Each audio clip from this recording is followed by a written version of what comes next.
You're watching Experience Comic Culture and Sales, streaming live daily to Facebook, YouTube, Twitch, and Twitter.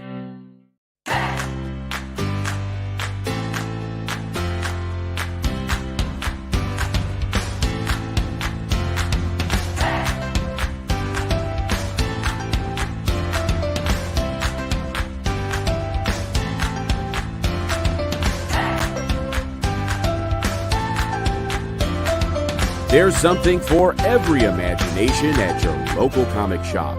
Visit comicshoplocator.com to find a store near you.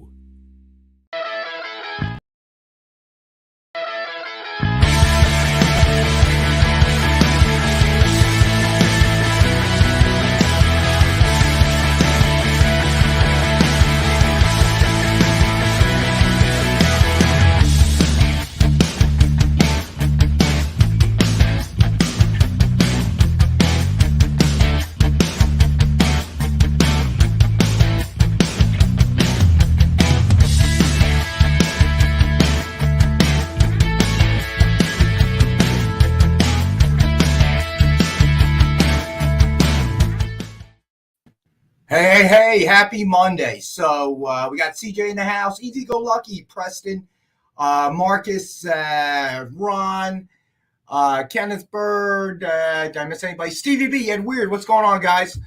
So New York was want to bet a taco against a can of Spam Rex. I'm deep in both. So although no taco truck out front yet.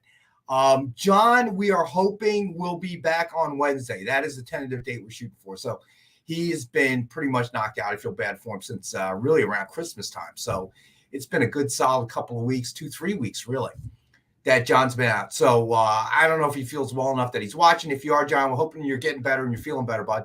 I do have to give John a shout out real quick.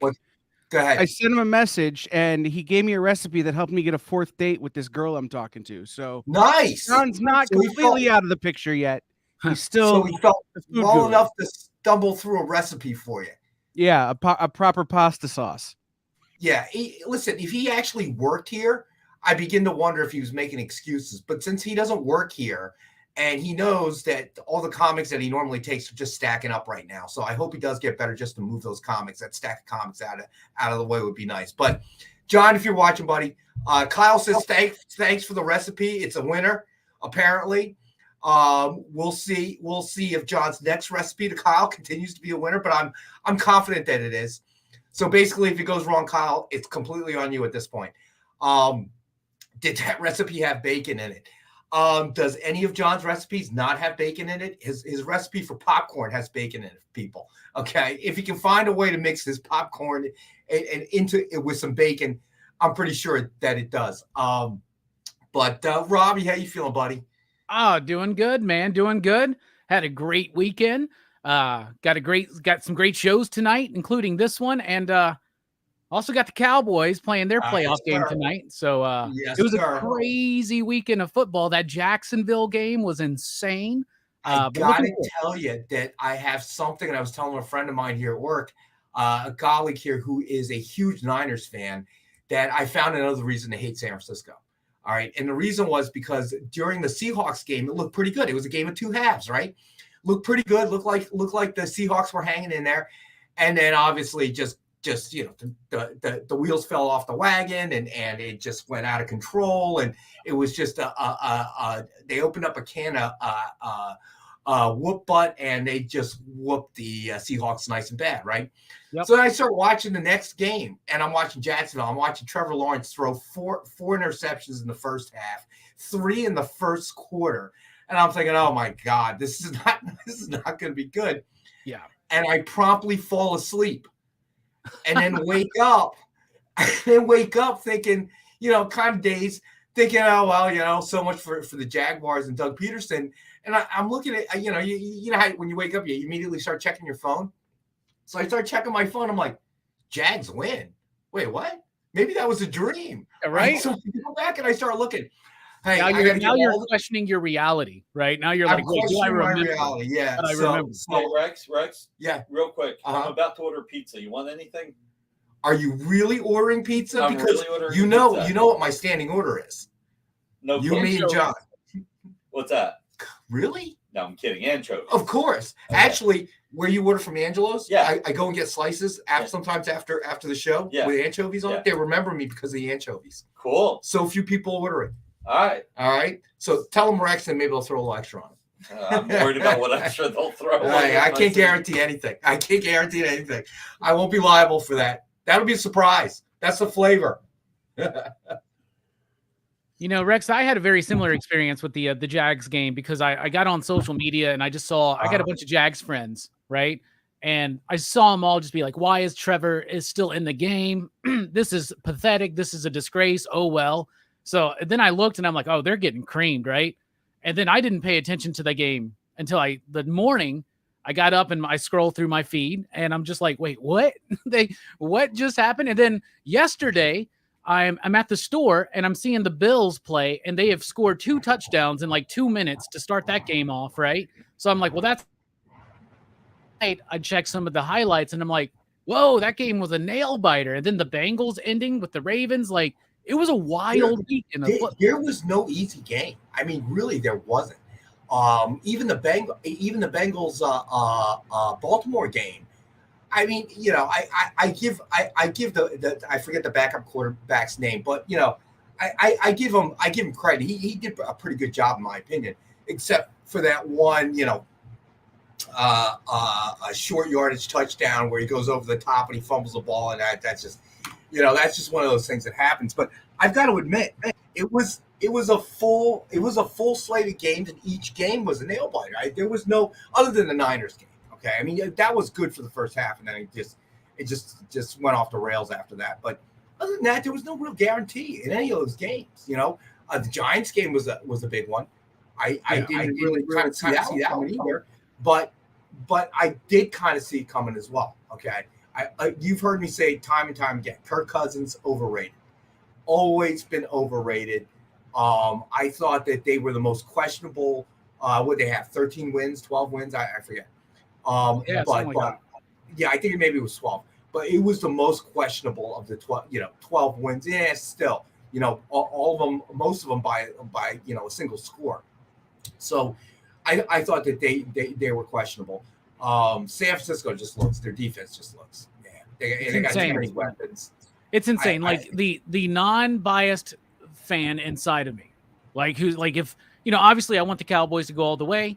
But if I was on ESPN or Fox Sports or something and like had to be like a professional analyst on this stuff, my pick right now would be Bills and 49ers. I think that they got momentum. I think they've got strengths. I think the Bills have a great explosive offense. I think they've got what could have been a tragedy turned into something very hopeful for them, and they have a lot of momentum because of that. And then the Niners, like you said, that I hate to say it, but they are scary. They are scary. I mean, I think they're on a third string quarterback, bruh. And they're just still dominant. It's so wild. Yeah, I think that the key there was Purdy going to show up. You know, this is playoff football. It's you know, it's a whole nother notch up. The intensity. You knew they were going to come after the kid, try to rattle him. And I got to say, you know, they did. There were moments where they couldn't get it done. As soon as they could stuff the run a little bit, they were able to like create some havoc. But even still, I mean, you're not going to. I don't see how you can do that for 4 quarters of football. And then you got to get on with the defense and try to score on them. And you know, I have to admit they are very scary at this point. I hate to say it. So they're probably the toughest team right now, I would say, to beat. The Bills are just, you know, the Bills are just living. They're playing on a different level. I don't know. After everything that happened to Hamlin, they're in a movie script right now, man. They're in a movie script, right? They're in Act 3 of their movie script. Like if they win and go all the way, like that, they're gonna make a movie about it. Exactly. No, I would say you're right. I mean, you know, they're on just a different plane of existence right now. Now, how that translates, because that game was pretty exciting. That game was pretty close, you know, but, you know, maybe they just believe they're blessed somehow, and maybe they are. So, but I have to admit, I wasn't disappointed at all. You know, probably the Niners game was probably the biggest, the closest you'd call a blowout. And it wasn't really a blowout until the second half, really. It really was a good game. I mean, I felt like the Seahawks gave themselves hope throughout that game. It just wasn't quite there. But yeah, I'm not overlooking Kansas City at all. Weird coming out of the AFC. It's just with the Bills and everything. Who knows? Maybe they just have just enough juice, enough magic, enough something to push them over Kansas City. But Kansas City is scary as well, but just not as scary as the Niners. I just don't. That's a frightening thing to watch. Just how they can clamp down on things and so many weapons on the ground. Chiefs and Niners would be a good Super Bowl because great defense, one of the best offense, pretty much. Like that would be an interesting game to see play out. That would be. But right now, I think any story that you tell right now, I don't think the Jags are going to be able to get past the Chiefs. But who knows, right? I mean, who knows? That's some adversity that they just overcame. So that's very interesting though, because that will be a heck of a matchup if because you got to think about your two head coaches there. All right, Doug Peterson was Andy Reid's quarterback when they drafted Donovan McNabb.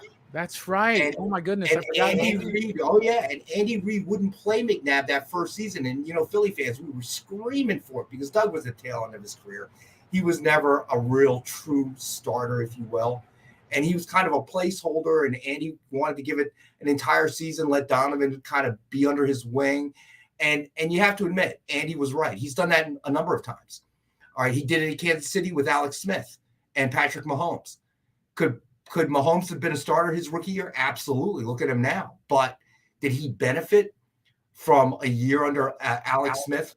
Hell yeah. For sure. So I got to and I'll tell you, I was on that train, man, screaming for Doug Peterson to get pulled and put Donovan in there. He was our number one pick, first round pick. Let's get him out there, blah, blah, blah, blah, yada, yada, yada.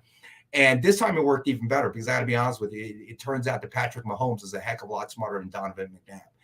And McNabb's career was solely and absolutely solitarily guided by Andy Reid. As soon as he left the Eagles, the guy didn't know the game can end in a tie? For real, you're an NFL quarterback, bro. You think you would have covered that part in the rule book at some point during film sessions or something, right? Crazy. But all right, we actually got quite a few books here tonight. Let's do let's do best offer. I don't eat soup or Rubenstein. All right, so first best offer book of the night, Walking Dead number 115, Midnight Party variant, ultra limited blood red series, signature series signed by Walking Dead artist Stefano Guadiano. Suggested retail of $49.99. We have one number 11 of only 25 signed. So it's going to be a best offer book starting at $11. Nice. A lot of the Walking Dead hype has died down just a little bit, obviously, as the show winds down and the book is over, but there's still a giant core audience for this book and will always be there. So this is a good pickup for that price. I agreed. So that's a best offer book starting at $11 tonight. So next up we have Batman Teenage Mutant Ninja Turtles number 1, Dynamic Forces exclusive variant, signed in gold by James Tinian IV. Suggested retail of $89.99. It is number 14 of 25, and it is a best offer book starting at $30. Two fan bases of properties that will never die. Batman and Teenage Mutant Ninja Turtles. This is a great book. And that's a Neil Adams cover right there, y'all. That's dope. So, all right. So let me see here. And you know what? I'm going to throw a vintage book out here just to get us started. So we have some vintage books here tonight. Let's do, you know what? Let's do Daredevil number 23, Jay. All right. It is a presumed grade of 6.5. All right. We try to be conservative with the grades when we're grading them in-house. And we have the one available for $25. All right. So Stevie B says, depending on which Cowboys team comes to play tonight, it'll be interesting to see if the GOAT stays on the big stage long enough to be around for the premiere of 80 for Brady. That movie looks really funny, by the way. Oh, yeah. Yeah, that's one I definitely want to say. That movie looks hilarious. We'll see. I don't know. Tom Brady is Tom Brady. I don't think you can ever sell that guy short. What the Cowboys have to do tonight is we got to stay 2 scores ahead at all times, all the way down to the last second. That's the only chance we have, because I know the Bucs haven't been playing the best this year, but all it takes is 3 connects from Brady to like Evans or something, and the game is over, right? Like, it's scary how they could suck the entire game. And then if he has any time left and he's got a chance, it's over, man. And we've lived through that 2 times in the last couple years. So I'm nervous. I'm so nervous. I'm so nervous, man.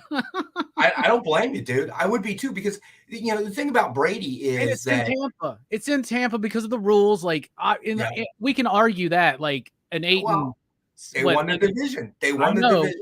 It is what it is. Yeah. Nobody likes to see it happen that way, but that they did win a very weak division. So, they get to play at home.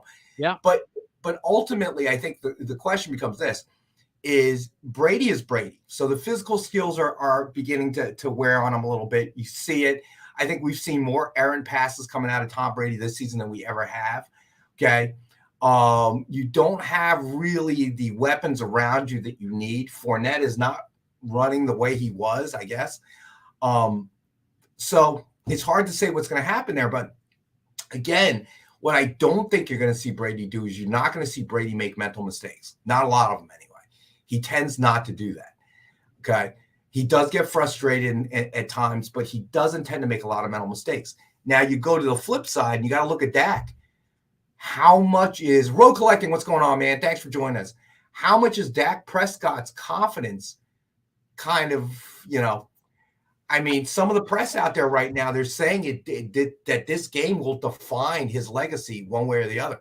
Yeah, it definitely can, because they have not been playing well lately. And there are moments where they play well, but here lately they haven't been playing well. And the fact that he has the most interceptions in the league and he missed 5 games, that's ridiculous. That's ridiculous. And I got to tell you can't like CeeDee Lamb has had a great season, right? So if Trade Paper Dad, what's going on, man? Thanks for joining us. Road Collecting in the house. So the problem is if CeeDee Lamb has had a good season, then it's not a question of your number one receiver getting open or doing what he's got to do. So what's happening? Because there's always, when you throw a lot of INTs, there's always a lot of different things. Like Trevor Lawrence's first pass on Saturday. Yeah, for sure. Yeah. Dude, right? You deflected right away. It's like, wow, dude. Okay. Shake it off. Then when the second one happened, it was like, oh man, this is not good. This is not good. And the third one, you're thinking, oh man. Oh, well, they made a good effort. They got to the playoffs. Come on, who would have thunk in a year, right? I really was thinking that way, going, well, they had a great season. They'll come back, whatever. And then boom. Is Dak Prescott currently in that mental space, man? I don't know. I don't know, right? I mean, I don't know what's going on with Dak, man. I really don't. But it's not anything new, though. That's the problem. This is a consistent thing with Dak, right? Well, it has been this season. That's my point, is that what's really kind of weird is that, obviously I'm not a fan. I'm not a Dallas Cowboys fan. You're a heavy rival. But when you look at his career, it's been very clean. Yeah, CJ, he needs to adjust his sleep number. Maybe. No matter whatever else, his career has been relatively clean. Low number of interceptions, that kind of thing. So you begin to wonder what is going on in this guy's head. And then that last game of the season was horrendous, dude. It was terrible. Sometimes he's clutch, and sometimes it's just, yeah, I guess you're right. What Cowboys are we going to get tonight? Yeah. And really that becomes the issue. And if he makes too many mistakes, if the Cowboys make too many mistakes, that's the problem with Brady. He'll recognize the mistake, recognize he's got to come down and take advantage of it as quickly as he possibly can. So I think this is probably going to be the game of the weekend, actually. This chair is killing me. I don't know why it keeps sinking today, and I can't stand that. That's a pet peeve. We're going to have to do a Rex rant on the sinking chairs. I cannot stand it. Somebody came in here this weekend and broke my chair. Oh, man, that's terrible. Oh, dude, this is gonna be a problem, man. We're gonna have to have a dragnet here to figure out who's the guilty party. So it should be. CJ, I gotta tell you, again, and I've told this to Robbie numerous times. Okay, it's the Jerry Jones factor. You don't pay running backs that kind of ridiculous money midway through their career. You just don't. I mean, that's the one thing Belichick always said. He will not overspend on a running back. You figure you'll pick up somebody who's tailing the tail end of their season, but still a solid runner, relatively healthy. Okay, but you just don't commit that kind of money, man. Not only did I get you and me anchovies. Okay, I got it well done. I like well done, by the way, with extra sauce. I like well done, but when I take it home, sometimes I don't get it well done because I wait too long, it gets cold. So I got to reheat it in the oven. So then it becomes well done at that point. In that case, it's a good thing I got it extra sauce. Yeah, I love extra sauce. It can never be too much sauce, man. So let's see. Figure drawing says Bucks flow. Brady doesn't have enough help. Okay. Well, we know you're not a Bucks fan. Where's John Spilios? He is our resident Bucks fan. Yeah, he's probably getting prepped for his game. He's probably pre-gaming right now, right? You didn't get it. Well, I did not get a veggie pie. We just talked about it. We got anchovies, so that negates the whole vegetarian aspect. Right. But you could be a pescatarian. You know what the other half is? You there is vegetables in the other half. Well, that doesn't qualify. Pepperoni, but and green peppers. You could call it pescatarian. I got one question for you. Tomatoes are now considered a fruit, right? They're not a vegetable anymore? I'm sorry, Nick. I am not on the... Have you heard this? I am not on the pulse of... Technically, tomato is a fruit, yes. Okay, so let me ask you a question. I don't eat enough of either in the course of my day, so it doesn't really matter. If a tomato is a fruit, does that make ketchup a Slurpee? Yeah. How much time did you spend thinking that one up? I didn't. I saw somebody else. Thank God. Thank God. It just cracked me up. There was this one bit where, No, it's not. You know why? Amy got me hooked watching some TikTok videos where, like, the same person talks to themselves, but they're two different people. And the woman, she's like, if this is this and this is that, and then she did that. But my favorite one, if money is the root of all evil, why do churches ask for money? That's a good one. But I can totally blow your Slurpee one out of the water. Yeah, go. Okay? No, it's not a Slurpee because it's not cold. However, is it jam? It can be cold. Is it jam? It can be cold. Who eats ketchup cold, Nick? Come on. Dude. When you open the ketchup, don't you put it in the fridge? After you open it. By the way, FYI, I hate ketchup. So, but my point is, wouldn't it be more like jam? Yeah. See, that would be more because it's not meant to be at. And isn't there something called tomato jam? I don't know. Is there? If only John was here. I'm pretty sure tomato jam's a real thing. I wonder if it's. So did you hear Kyle jump on? What? Oh well, apparently, whatever John's recipe he sent Kyle, got Kyle an additional date.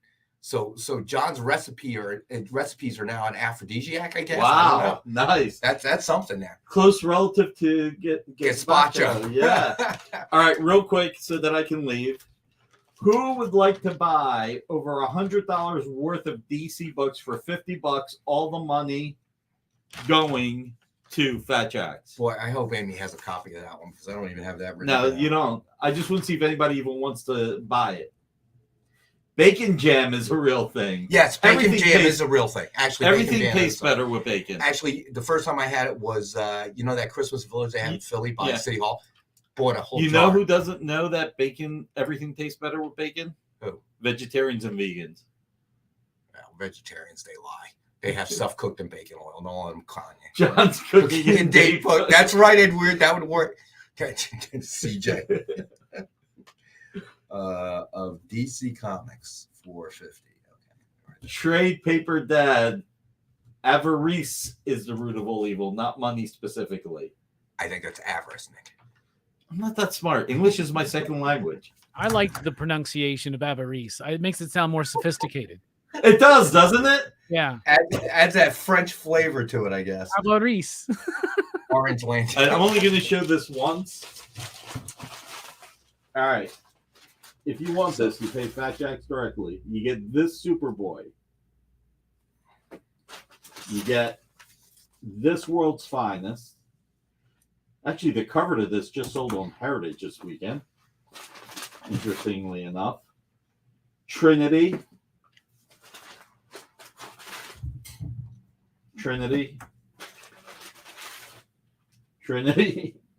A bunch of Trinity. Titans. Titans Sellout. Titans Go. Sounds Italian like Fragile. Yes, like Fragile. You know what I saw? I was like thumbing through channels. The dude from Christmas Story, the father, he was in an episode of Fantasy Island. Everybody was on an episode of Fantasy Island. I wasn't. Were you? All actors. Any actor of his worth made his way. He or she made their way through Fantasy Island. I'll have to let Kyle know. Figure I know. All right, so all of this for $50 if anybody wants to buy it.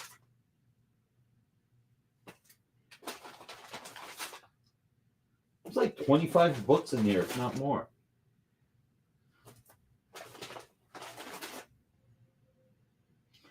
I had leaving bid on Heritage for 2 weeks and someone scooped me on live. I'm sorry to hear that. Fantasy Island and Love Boat. Yes, Marcus.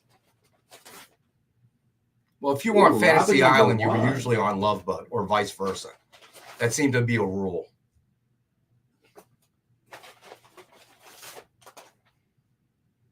Robin and Batman.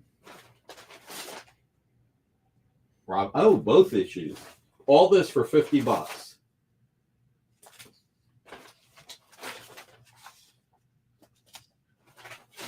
Kolchak, yes. All right, that's it.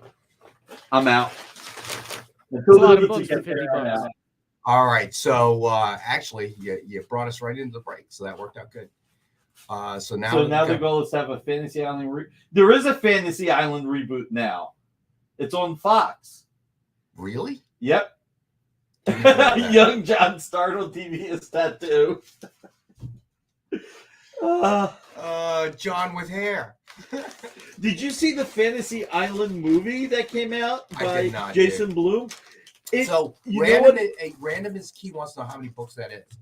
Oh, you actually want? Well, let's see. 1, 2, 3, 4, 5, 6, 7, 8, 9, 10, 11, 12, 13, 14, 15, 16, 17, 18, 19, 20, 21, 22, 23, 24, 25, 20, 27 if I counted right. All right, 27 books. All right, so 27 books for $50. Thomas Bishop wants to know they haven't canceled the reboot yet. Oh, I don't know. I saw a commercial for it. But anyway, seeing the Fantasy Island movie just makes you realize how depraved some of those Fantasy Island TV show episodes were. Because when you look back, it's like, oh yeah. Rourke they got away with a lot of stuff. Rourke was really sick on some stuff. Dude, they really got away with a lot of stuff in the 70s on TV. They did. All right, so we are over the break time. So let's go to break right away. Jay, oh my God, look. If I wear the red pants. I told you he was going to let it go. Take us to break, Jay. We'll be back in a couple minutes.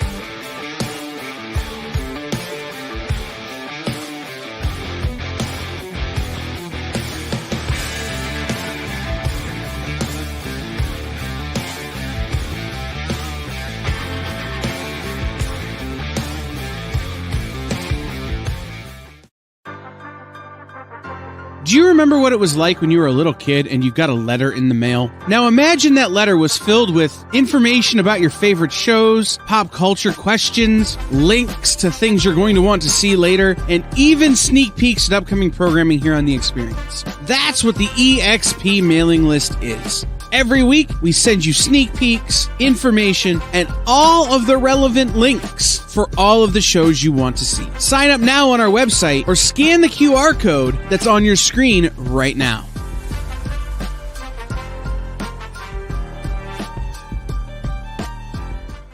Did you know that every Experience show, including some exclusive content, streams on Twitch?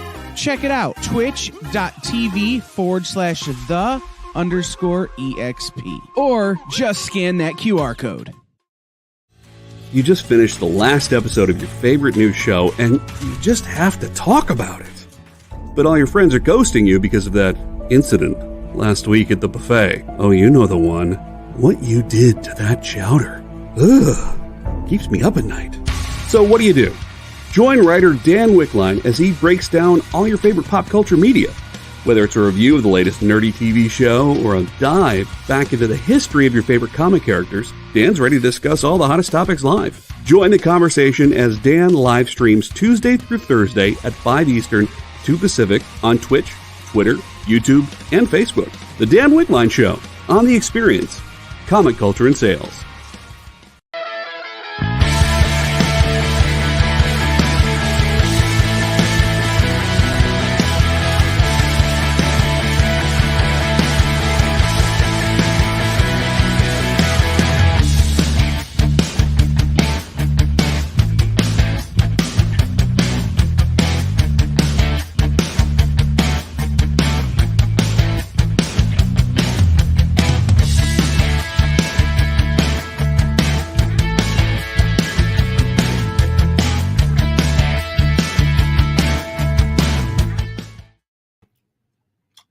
Hey, all right. So, Stevie B, that kind of hurts my feelings. I just want you to know.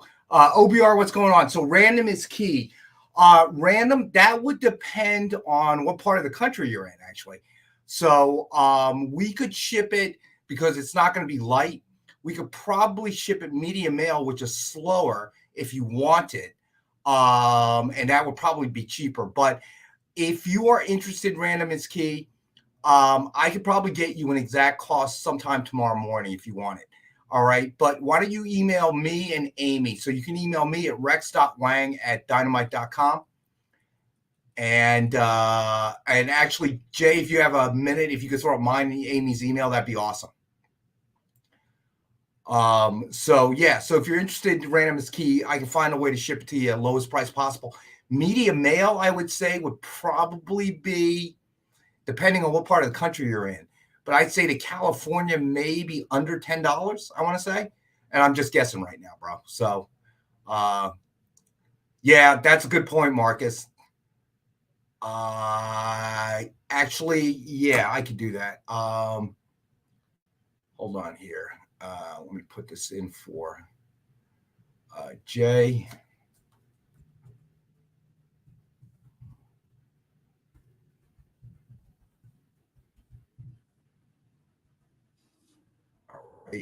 All right. Marcus's point is kind of a good point. Man, where in the country isn't there storms? Just still getting hammered in California out there. All right. Let's get to a few more books.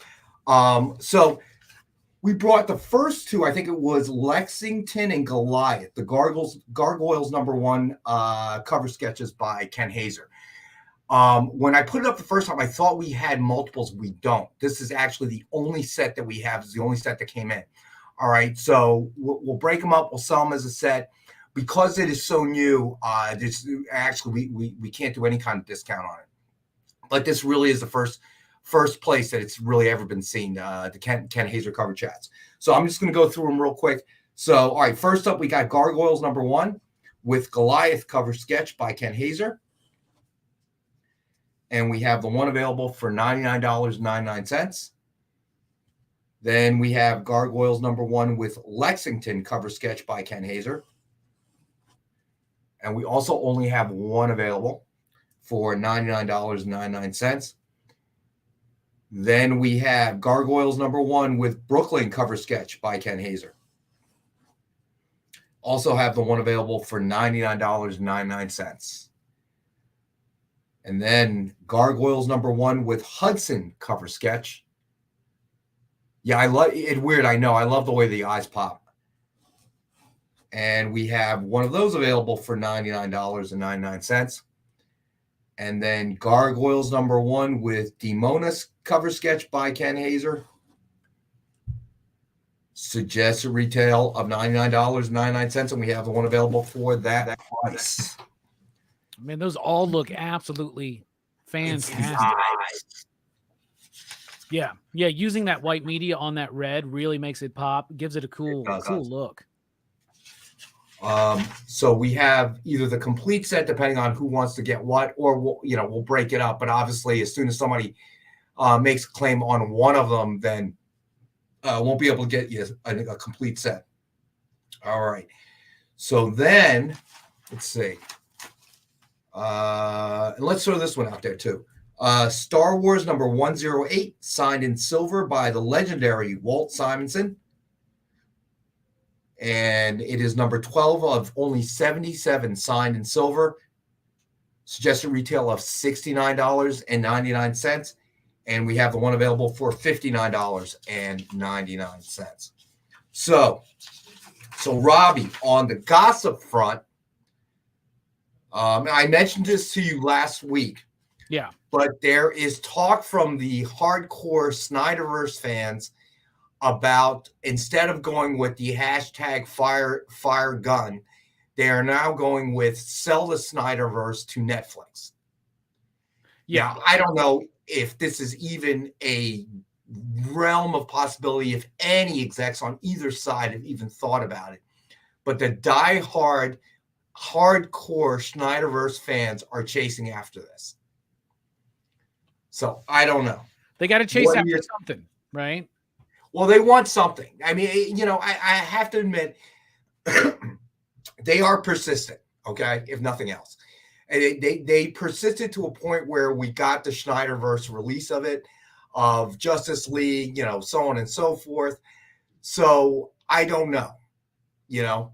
I'm not sure. Well, I mean, what are your thoughts on it? First and foremost, the practical nature of it.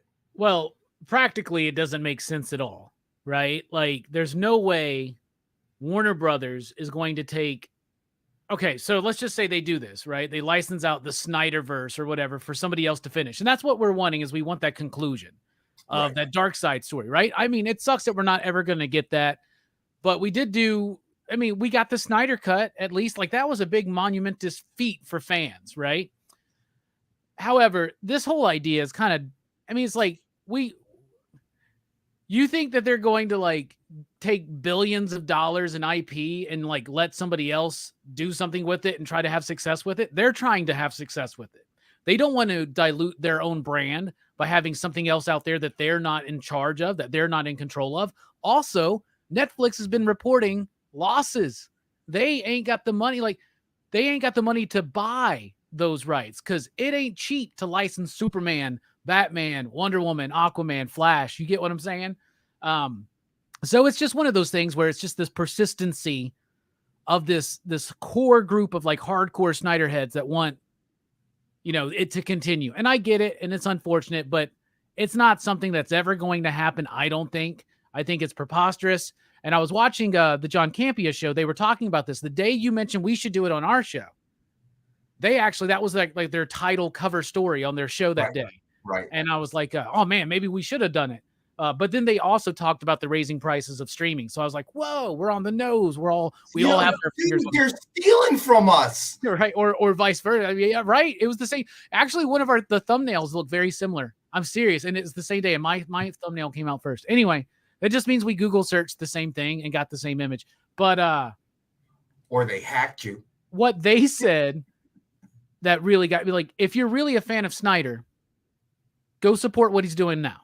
The Snyderverse, the DC stuff that happened, it's over. It's not something that he feels very fondly about. He lost his daughter during that time. he had a bunch of beefs with studio people during that time, and he's doing that Rebel Moon movie right now, and he did the Army of the Dead movie, which I enjoyed. So if you really like Snyder, go watch what he's doing now. Make that a success. Let him do what he's doing, because this stuff with Netflix right now, he's got full creative control over. So that's what I say.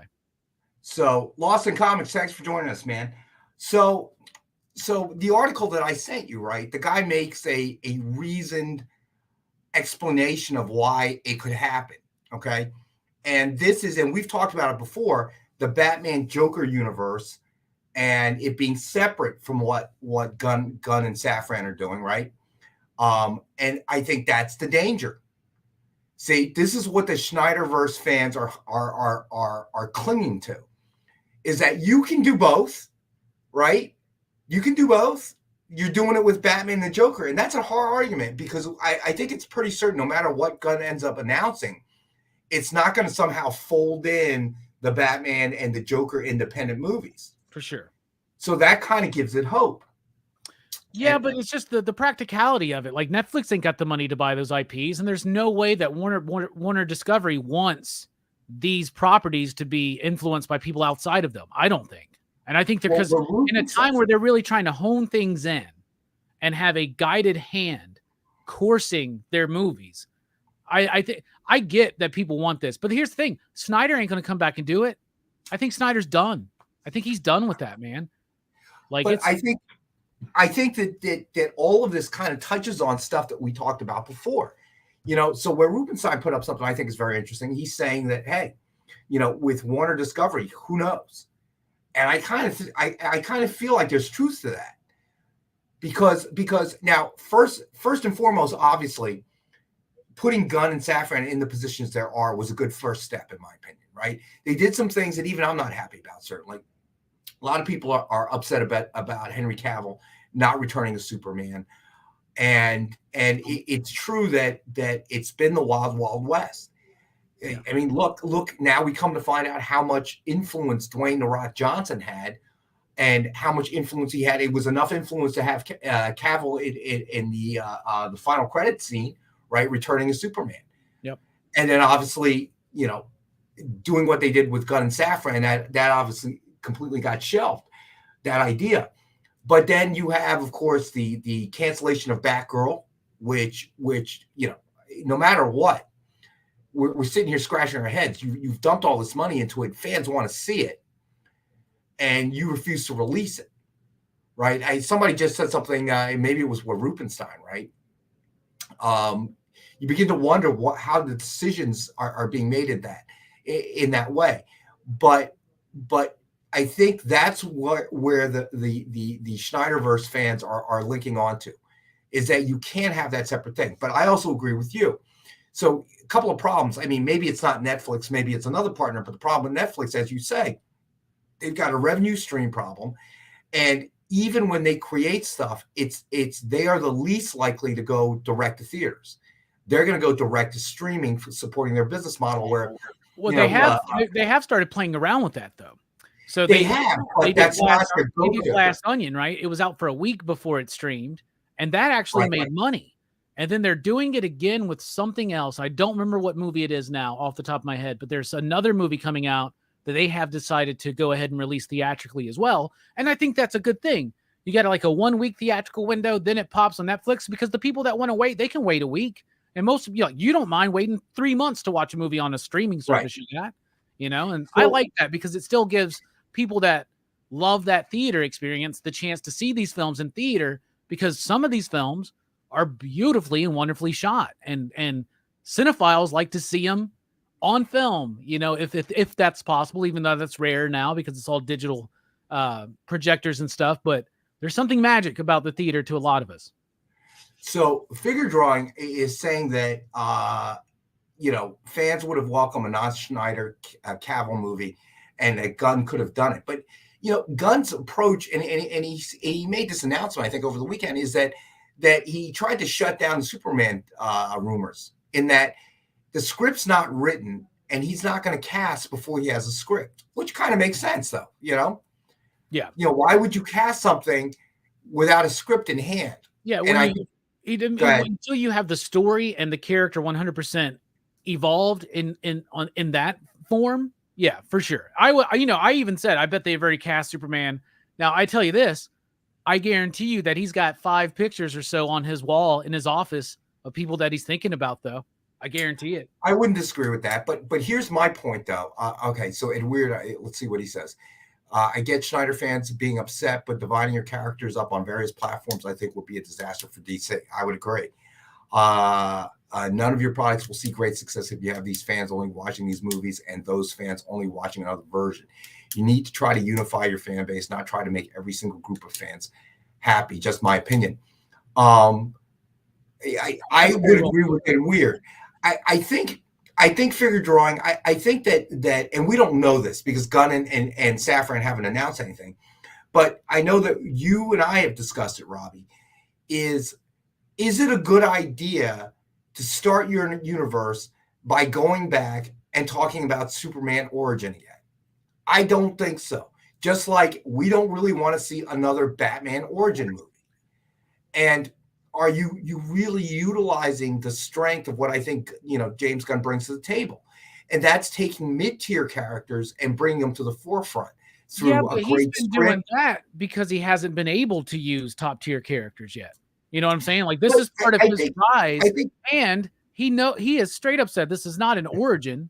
Like, he's younger, he's in his 20s, he's working for the Daily Planet, but I think what he's doing is he's going to start the movie where everybody knows Superman's the reporter for the Daily Planet, he's Clark Kent, and then they're going to go from there, right? So it's not going to be an origin, and James Gunn hasn't had the chance yet to take the A-list characters. And that's true, but I also think that James Gunn is a kind of creative force that doesn't want to constantly go back and redo something, because here I believe is the pitfall when you go back to yet another Superman origin story. So let the comparisons begin, starting with Christopher Reeves, okay, and then working your way up all the way, and it's inevitable if you do it that way. So maybe you start off with something else, introduce Superman, and then that leads into a full-length feature in the vision that James Gunn wants. But I don't think going straight up and starting off this new universe with yet another Superman origin story or a Batman, beginning story is going to work. It's just been done too many times now. Yeah. But we will be getting those announcements soon, right? Because they said the first month. So I heard somebody in the chat said that the rumors are this week, could be next week. But when it happens, we'll be talking about it on Friday, right? So there you go. There you go. All right. So we had a Green Hornet book, but you know what? We're going to save that for Wednesday, for when John comes back. I actually did this on last week, so I thought maybe there was a chance John would be here today. But all right, so let's go to let's do John Wick #2, photo cover signed by Greg Pak. Suggested retail $49.99. We have the one available for $39.99. Nice. Very much looking forward to John Wick Chapter 4 this year. I am as well. I am as well. That is something that I don't think anybody saw that it would work as well as it's worked. Hey, more kudos to Keanu Reeves, I gotta say. Right? He's responsible for some really good franchises out there. Bill and Ted, The Matrix, John Wick. That's pretty dope. That's a good career, actually. Yeah, I agree. And it makes up for his British accent in Bram Stoker's Dracula. Makes up for it a little bit. Yeah, right. That wasn't his fault. It was just bad casting. He really didn't fit that role. So figure going. What's that? I was just like, whoa, Mina, Dracula's here. So funny. Oh man. Jay, I figure drawing. I heard that rumor as well, but I thought that Gunn tried to kill all the rumors by saying that he's not really talked to anybody yet because the script's not done, and he wants to get the script done. And I think obviously all this is just kind of pushing off to when he can start making some announcements, which will certainly help things. And let's see, Thomas Bishop is saying, yeah, they need to start up a good story. Yeah, I agree. I agree. They need a new direction somehow. Let me see. It's weird. If you think his accent is bad, Dracula. I have not seen that movie, Much Ado About Nothing. I have, and you're right. You're right. Yeah, and then there was a moment. That's why when he got cast as Constantine, they were like, the one thing though, man, we'll just make you American. You don't have to try a British accent. Yeah, it's just like some people can do that, some people cannot. Okay, Keanu cannot. It's got to be him. It's like Tom Cruise with a British accent. Who's going to buy this? You got to know the limitations of your cast, right? Has he even ever tried? I would love to see Tom Cruise try to do anything other than his normal voice. Tom Cruise he can't. You just can't. He's Tom Cruise, right? So whether it's Maverick or it's Dirty Dancing or not Dirty Dancing. Top come Gun? On. No, the movie that put him on the map, Risky Business. Risky Business, yeah. I remember Risky Business when I was a kid. My mom loved that one. She loved Cocktail as well. Oh, yes. Actually, wow, that's really sad because I was already married to my first wife then. Because that was one of her favorites, Cocktail. She loved that movie. Michael Caine in that movie, right? That was Michael Caine, right? Was he in that movie? I think it's Michael Caine in that movie, right? I could be wrong. I haven't seen him forever. I don't remember Michael Caine being that. You're not thinking of Dirty Rotten Scoundrels. No, I love that movie though. Oh, that was hilarious, wasn't it? That was absolutely hilarious. I don't know, Tom Bishop. Cocktail was all right, dude. Yeah, why didn't I think Michael Caine was in this movie? I'm thinking of something else. Idea. Yeah, you've got to be. I have no idea. But there was a period where Michael Caine was in practically everything. Yes. That was around the time Dirty Rotten Scoundrels came out. Brian Dennehy. Was it Brian Dennehy? Brian Brown, that's right. That's right. He was in Cocktail. That's right. I get it. It's the guy that kind of never mind. What? It just kind of I can understand in my young mind why I thought that was Michael Caine. I haven't seen Cocktail since I was a kid, so yeah. Well, Brian Brown is Australian, so he kind of has an accent as well. Yeah, I always thought that he was. I always thought that. Okay, yeah, I know who he is now. You're right. Yeah, Michael Caine was in everything. There was that period of time where he was just in every single movie. Dirty Rotten Scoundrels was one. Dirty Rotten Scoundrels was a great movie. Yes, it was. It was better than the original. He was at his height though. I mean, Michael Caine was like 3 movies. Did you ever see the original? No. Bedtime Stories? No. David Niven and Marlon Brando? No, never saw it. Yeah. Look what I got. Aha, there it is. It's real.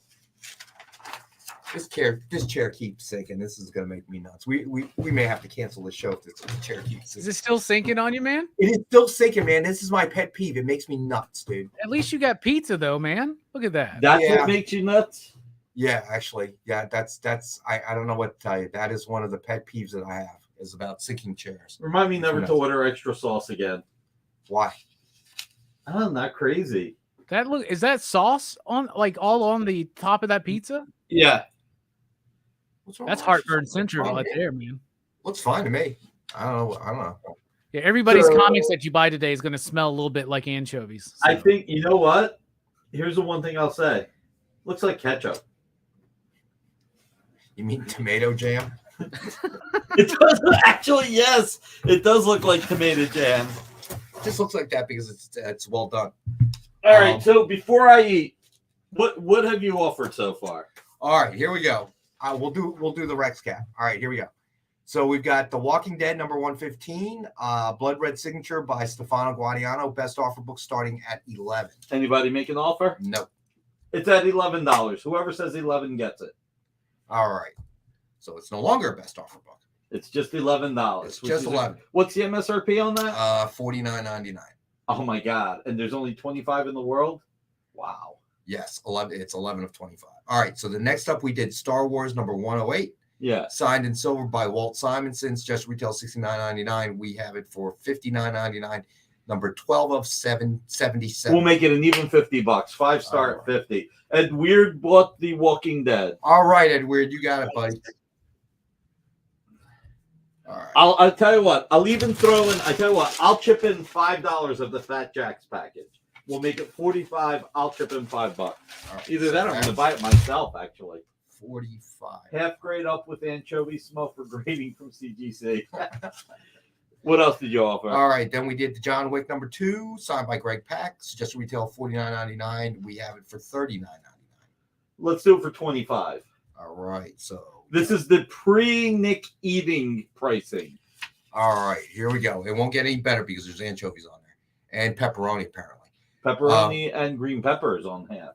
All right, the next up, Batman TMNT number 1, DF exclusive variant, signed in gold by James Tinian the 4th. Suggested retail of $89.99. It is a best offer at $30. You know what? We'll just make it 30. All right, so we're just gonna make that open, 30. build, repeat, claim John Wick. All right, OBR, you got it.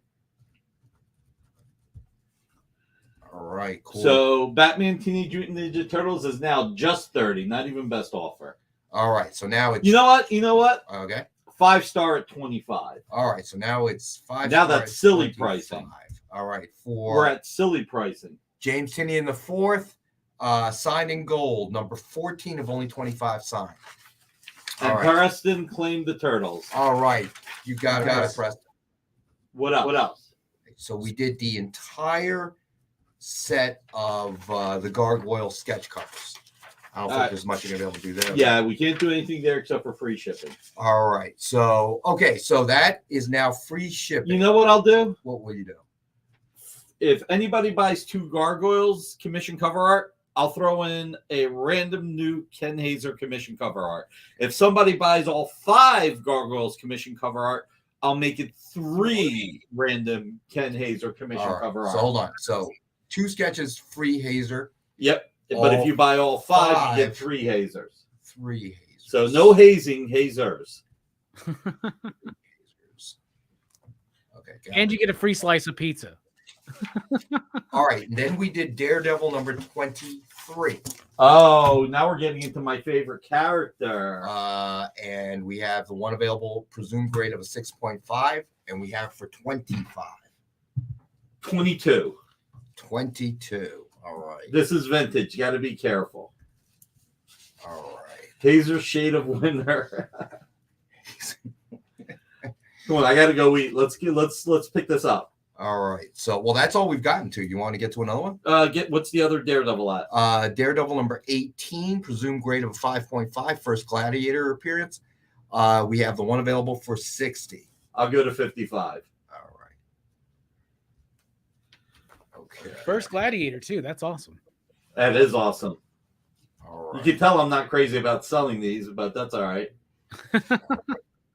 That's all we've gotten to so far. How about the Marvel Surprise Pack? What do we got All right, that at? Hold on. Daredevil going wild. Yeah. All right. So the Marvel Mystery Pack, it's got 5 back issues, suggested retail of 106. So here we've got a book. We've got a couple of $11 books, and then we've got one that's 40, and then one that's 33, and we have it 5-star at 50. All right. So what we're going to do is make it 5-star at 40. Well, it was supposed to be a mystery. It's not a mystery now. At $40. If people don't jump on it. All right. So the Uncanny X-Men number 1 is a Mark Brooks variant, and that's worth 40. And then the Defenders number 1, so that's the Mark Brooks one. And then Defenders number 1 was a George Perez homage retailer incentive. Okay.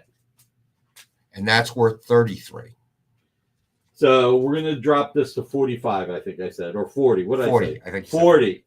So steal.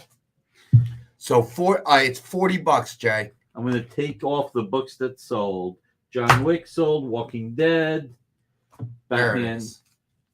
So you got the lenticular cover. Now the Simonson didn't sell, right? It did not. Okay. There you go. All right, so there it is. So the mystery is how that pizza's not cold. Man, too bad John Spilios isn't here. I know this is absolutely a John Spilio special. All right, so you're getting one book alone is worth 40. That's the Uncanny X-Men #1 Mark Brooks variant, and then you have Defenders #1 George Perez retailer incentive homage, and that is worth 33. Let's do the other 2 commission cover art, because if we do that, I can make a space. All right, so we've got Hulk #1 signed by Mark Waid and Ken Hazer with Hulk cover sketch by Ken Hazer. Suggested retail of $129.99, and we have it for $75. All right, tell you what, somebody pick it up right now, $69.99. This way I can spread out the other stuff. Come on, somebody pick it up, $69.99. Yes, it's weird. He is. All right, so next is Star Wars Vader Down #1, signed with Darth Vader cover sketch by Joe Del Beato and Mariano Nicieza. Suggested retail of $99.99, and we have it available for $669.99. Wow. Let's make it 50. All right, so that's 50. Echo. All right, so that is down to 50. And that is all for the sketch covers. Yep, that's all for the sketch covers. Let's see. What do we got the Doctor Strange at? Which one? Number 55? Yeah. Doctor Strange, we have Sorcerer Supreme number 55. We have at $10. We'll make it 7. And Preston claimed the Marvel Mystery Pack. All right, Preston. Hold on, buddy. You got it, my man. I think it's called the Marvel No Mystery Anymore package. Yeah, right. It was a mystery until you started holding up the books. All right. So there you go. All right. And, I have you know what, Nick? We'll need a giveaway. I thought of another trivia question. Yeah, go ahead. All right. Well, no, we need to pick one. All right. So who are Nick's 4 favorite characters? No, I have the trivia question. You need to figure out what we're giving away. Oh. All right. OBR, you got it, buddy. What OBR take? Doctor Strange. Ooh, what'd I drop it to? 7. Wow. All right. Cool. You know what? We got to go to our next break. All right. Oh, who needs a break? Well, the other 2 people in the building that are probably waiting on the pizza as well. There is that. And Preston, that is a very good guess, but the answer will not be Cornelius this evening. But thank you for asking. I hope the squirrel's doing well in the woods of Medford, New Jersey. But that is not the correct answer. That is too obvious because I know Marcus has got that Cornelius's name down. So I will never make that the answer. All right. So you know what, Jay? I know we're over time, so take us to our next break. We'll be right back. Why was Princess Zelda sad after watching a bunch of YouTube videos? She couldn't find the link in the description. We'll stop if you subscribe to our YouTube channel. It's super easy. Click subscribe and click the bell when you do. And thanks for supporting the EXP.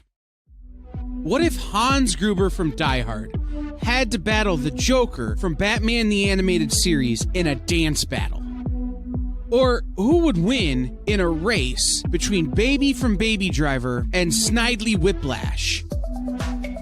If Austin Powers and Shrek found themselves in a hot dog eating contest, who would emerge victorious? These are the questions we talk about on Nerd Killer Warfare. Debate the most absurd questions you've ever heard in popular culture. Register now by scanning the QR code or visiting bit.ly/EXP casting. You know how when you go to Comic-Con, after Comic-Con, you go to the hotel bar, and there's a whole bunch of people playing music and dancing, and you've got Pikachu and Lara Croft Tomb Raider doing the cha-cha slide just down from Deadpool and Batman and Wonder Woman? That's every Saturday night over on the Experience Twitch channel. Join Taji Beats for the EXP Dance Party, exclusively on Twitch, twitch.tv/the_EXP.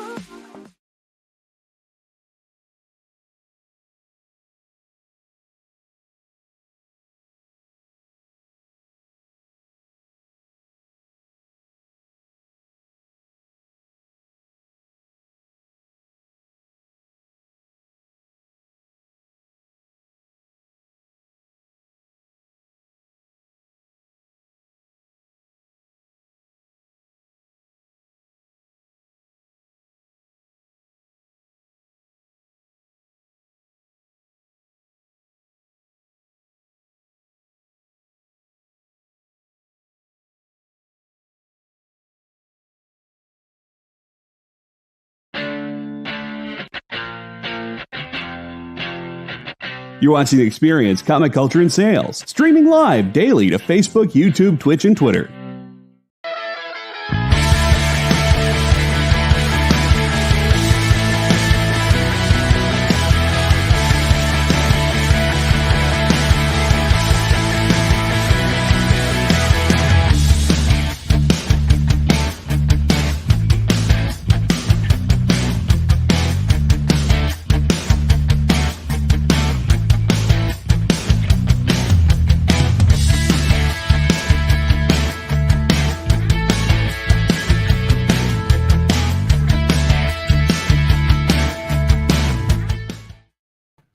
And we're back. All right. Yes, and weird, you certainly can, my friend. I will put you down for a 10-pack. So I might as well throw that out there. As always, we have the Dynamite 10-pack reader set, 10 random Dynamite comics, titles, $3.99 or higher cover price. And as always, $5 for our viewers as a thank you for, always being here for us. So 50 cents a copy, you can't go wrong with that. Yes, Preston, that is correct. Roddy McDowell did play Cornelius in Planet of the Apes. Another classic. I remember getting so freaked out when I saw the first one when Charlton Heston pulls up to the beach and there's the Statue of Liberty half buried in the sand. That was a classic, man. Big movie moment, right? What's that? Big movie moment, right? Yeah, you could tell that the budget was getting tight towards the last one. They had that one in modern era, trying to go back to the origins, the beginning. But that was just, people in the Planet of the Apes makeup walking around in like New York City. Yeah, I do remember that one now. Yeah, pretty low budget if you think about it. I didn't know it at the time. I don't even think it was released. I think it was on TV or something. Yeah, maybe it was. That would have been that would be a fun revisit to go back and watch all the Planet of the Apes stuff again. That would be. Spoiler alert. Yeah, right. If you haven't seen it, what was that? The original Planet of the Apes was released in what, 1969 or something? Like 69, 68, something like that, right? Yeah. Yeah, I didn't watch it originally. It was Return to the Planet of the Apes or Beneath the Planet of the Apes started coming out, and then they re-released the originals. Kind of get that. So I remember, was it Beneath the Planet of the Apes? Because then they added the character of James Franciscus. That was Beneath the Planet of the Apes, and the people with the weird people with the masks and stuff, and they were all like veiny and stuff when they took the masks off. The humans or whatever, and they worship the nuclear bomb or whatever. Man, I haven't seen any of those movies aside from the first one since I was like a kid. Oh, dude, I would rewatch them when they came on TV.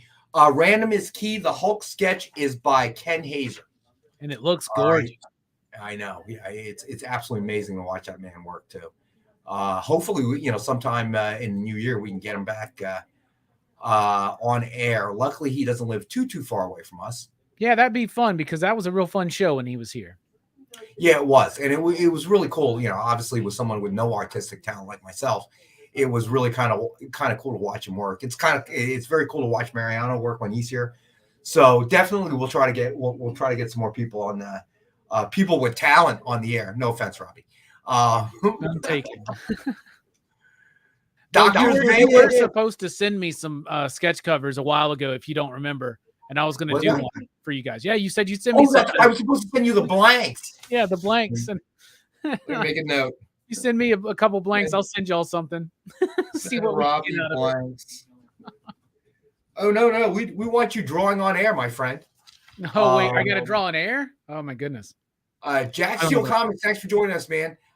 Need a Ken Hazer Cornelius sketch. That would actually be pretty cool. Ooh. Marvel's got new Planet of the Apes books coming out. I'm sure there'll be some blank covers for that. Yeah, good point, right? So hold on. Somebody, I just missed it. It just flashed. Hold on. Somebody asked a question of some type. Let me see. I can't find it. Robbie has talent. He's an award winner, Marcus says. You know it. You the have award winning. What's that? The award-winning Rockin' Robbie. That's right. That's how you're supposed to address me, Rex.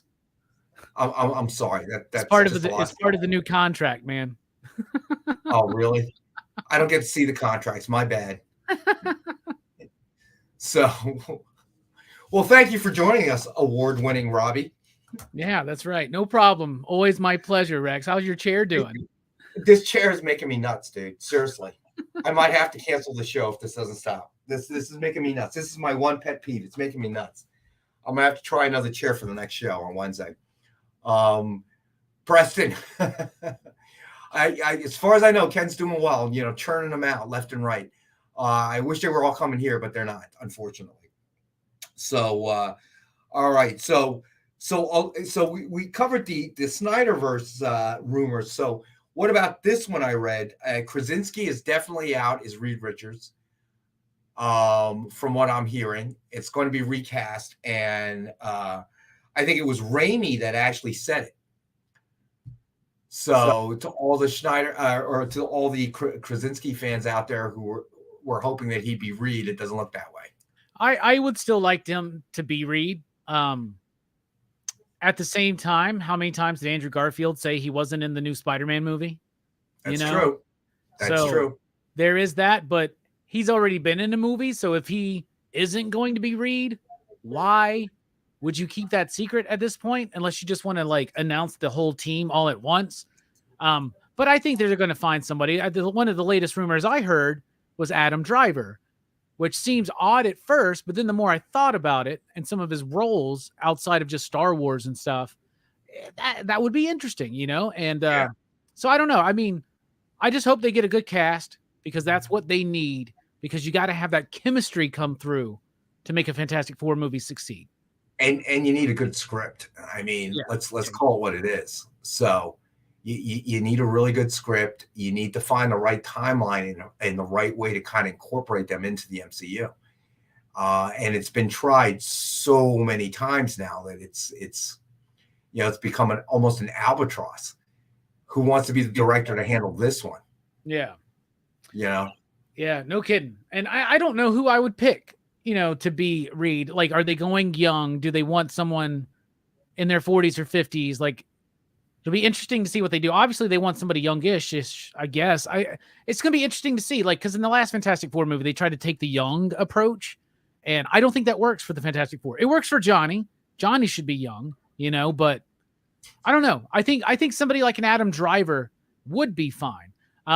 In my head, I think Nicholas Hoult would be cool, but I also think there's something inside of me now that's picking Nicholas Hoult for everything. Someone who's like, who should be the next Superman? I'm like, Nicholas Hoult. Who should be the next Reed Richards? Nicholas Hoult. Who should be the next Wonder Woman? Nicholas Hoult. Why not? I don't know. So, well, I think that whoever they cast, and I have no preference really, to be honest with you. I just want to see a good FF movie. Worst casting for Reed Richards, I gotta say it's the middle series. What is that British actor's name? Oh, the Ewan Griffith or whatever his name is? Yeah, I thought he was awful. I think it's Owen. I don't know. I don't even know how to say it. I know who you're talking about. Or I don't know. He was brutally bad. You know what? Here's something I really think, right? And I was actually thinking this a couple weeks ago, and I watched Top Gun Maverick, because the last Fantastic Four movie, that one from Josh Trank, right, that nobody likes for good reason, Miles Teller played Reed in that movie. Yes. Right? And Miles Taylor, seeing him in Top Gun Maverick, I'm like, I think that dude needs another shot, because I would totally buy it now, man. I'll tell you what. Maybe I got to tell you that the script was horrible. There was a lot of fighting. Obviously, we heard all the rumors. I think they really, tried to change the core of those characters way too much, and it didn't work. I think Michael B. Jordan was in it, right? Yes. That didn't work.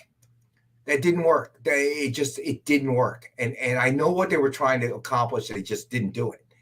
I've always liked John's idea is that I think you got to start them somewhere in the 60s, some sort of Mad Men sort of environment, because that's where it really fits. And then, of course, some sort of, multiverse, whatever nonsense. I would say, Jay, I would almost agree with that. Roger Corman was so bad it became campy. That's the most comic book accurate Doctor Doom, though, in a film so far. I'll just say that. Wait, what's that? It's the most comic book accurate Doctor Doom is in that Corman film. Fair enough. I mean, he was just so campy that it became funny. It was kind of like the Adam West Batman almost, you know. So it almost can survive in that way. January Jones is Jones Invisible Woman. I just believe that story's got to work, and that's where they've missed it every single time. Is the story has not worked, and I read somebody's review was that the problem with the original set of FF movies was they really turned Doctor Doom into the Willem Dafoe Green Goblin. Yes, because they were just trying to mimic that Spider-Man formula. Right? Yes, and that didn't work because they're not meant to be the same. Okay, it worked for the Willem Dafoe Green Goblin, Osborn character, but it wasn't going to work here. The Victor Von Doom character wasn't, just a rich businessman. He was a quote unquote, royalty of a small Eastern European nation. Call it what you will. We assume that's right. Yeah, where it's supposed to be. Yeah, Latveria. Yeah, it's Eastern European. Yeah, for sure. Right. So it really didn't work, and they only ever really introduced that portion of it was towards the end. Yeah, when he got trapped in the mask, but by then it was too late. So and they just make he's jealous of Reed and Sue, and he's the corporate businessman, and that it so didn't work. So stupid. It was almost if they tried to turn it into some sort of superhero rom-com thing. We're still talking about. I mean, superhero movies have been made for decades, but we're still talking about an era where we're coming off the 90s, right? And the 90s had some good superhero movies, but a lot of them are kind of all the same and have that campy, cheesy. And there's some of those movies in the early aughts that carry that over. Fantastic Fours are definitely some of those.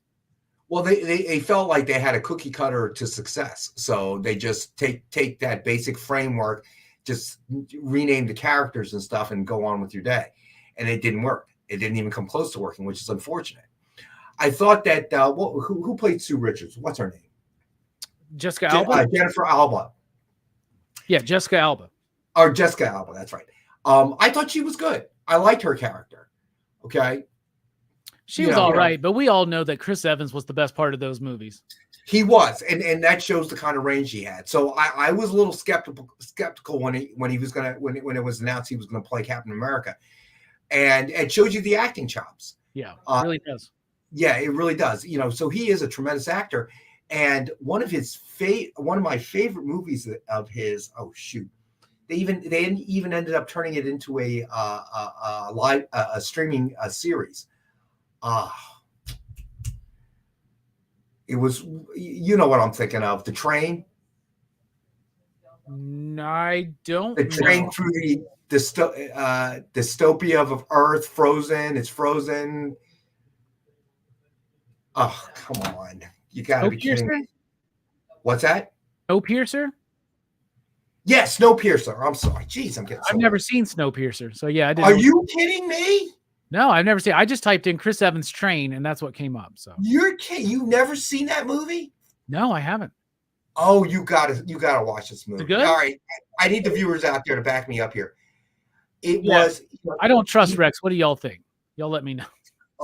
You got to remember, he's coming off of his Captain America success. He's very close to being typecast into that role. Okay, thank you, Thomas. Yes, where Rupin Sadi, it was a comic. He was starting to very, very quickly become typecast into that role in a way, and he managed to break out of that.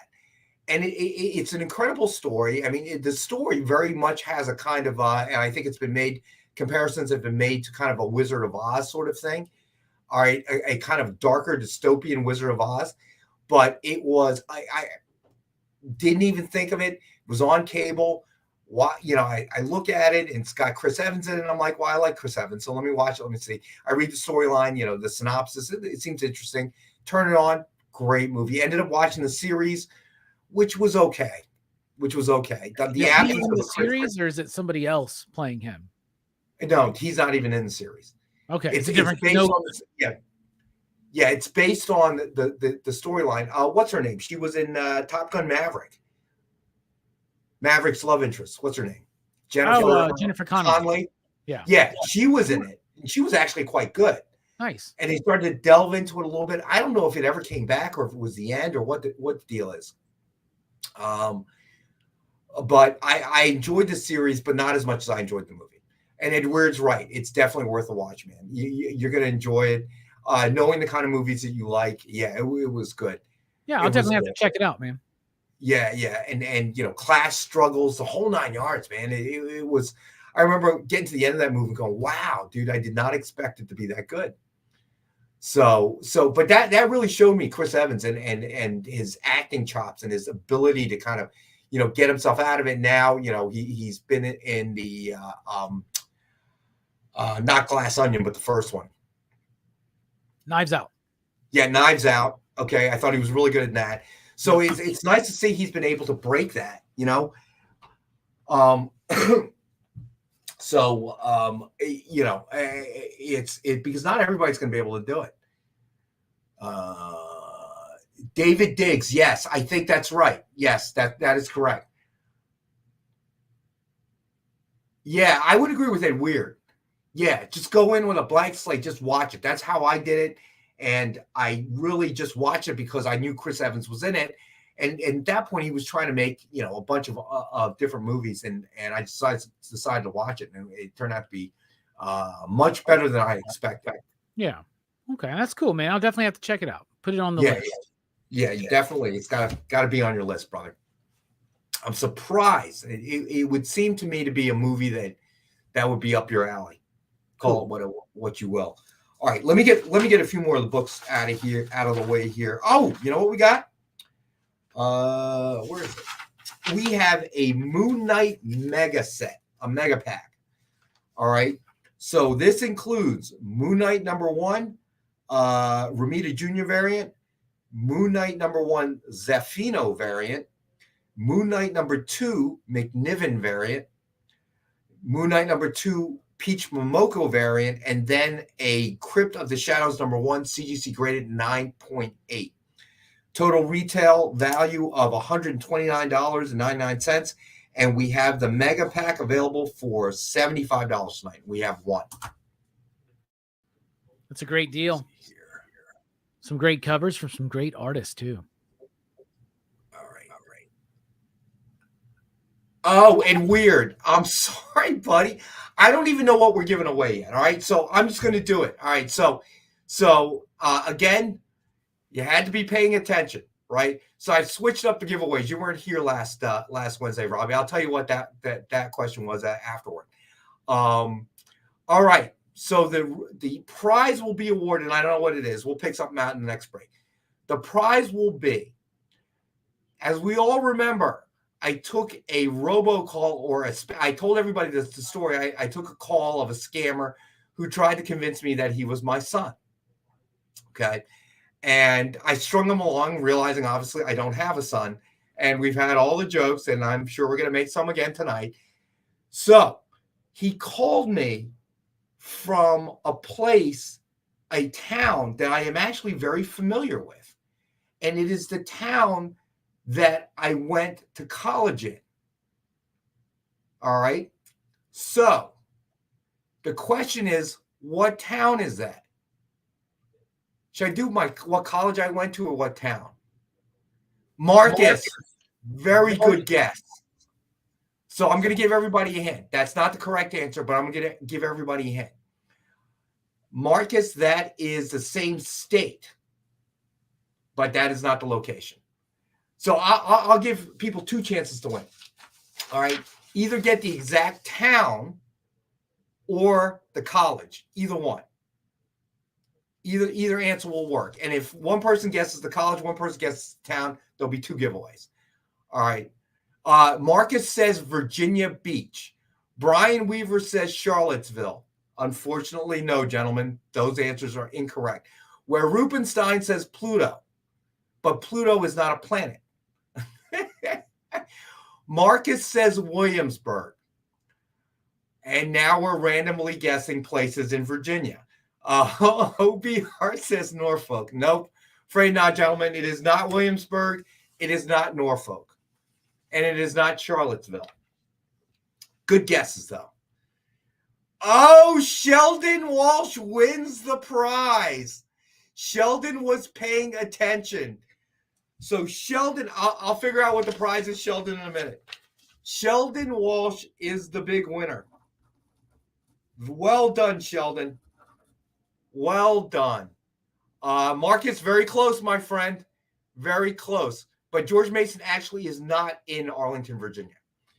It is in a town that is actually borders Arlington, Virginia. I believe it does. I'm pretty sure. But Sheldon already won because he named the college. All right, free giveaway. And I will announce what that item is as soon as I pick one. So Fairfax, you are corrected, Weird. But unfortunately, I said, all right, you know what? I can't give it to you, Ed Weird. Go, bursting bladder, go. But I can't give it to you, Ed Weird, because once he named the college, all you have to do is Google the college and you know what town it's in. That's true. But that is correct. Fairfax, Virginia is the college. Yeah, but the call, I don't know, Marcus. This guy had I couldn't identify the area of the U.S. his accent was, but he sounded kind of shady. He was trying to make his voice gravelly, like he was hurt or something. CVB, I was going to guess Perry Mason, you. So at some point this summer, I will be returning to my old stomping ground, although I did take my daughter there once years ago. It's changed a lot, but I will be returning to that area, believe it or not, to play a softball tournament. I won't be playing, but I'll be there helping my daughter coach her team. It will be in the Fairfax, Virginia area, as a matter of fact. I will be staying at a hotel, the Tyson's Corner Hilton. The reason I'm mentioning all these fairly irrelevant facts is because it may become a trivia question later. So now I'm more conscientious. Oh my gosh, we got to go to our last and final break. I will pick something out before the end of the show, so our buddy Sheldon will know where what its prize is. All right, so stay with us. We'll be right back. Did you know that across America there are over 2, maybe even 3 live stream producers who can't even afford Mountain Dew? Take Brian here. Brian has gone 2 weeks without a sip of Red Bull. If it goes on much longer, he may take a shower and get a real job. Situations like this are as tragic as they are preventable. Join the experience on YouTube and gain access to special emojis and members-only streams. For less than a cup of coffee, you can keep socially awkward hermit people working from their parents' basements where they belong. Scan the QR code on the screen to join. You'll be glad you did.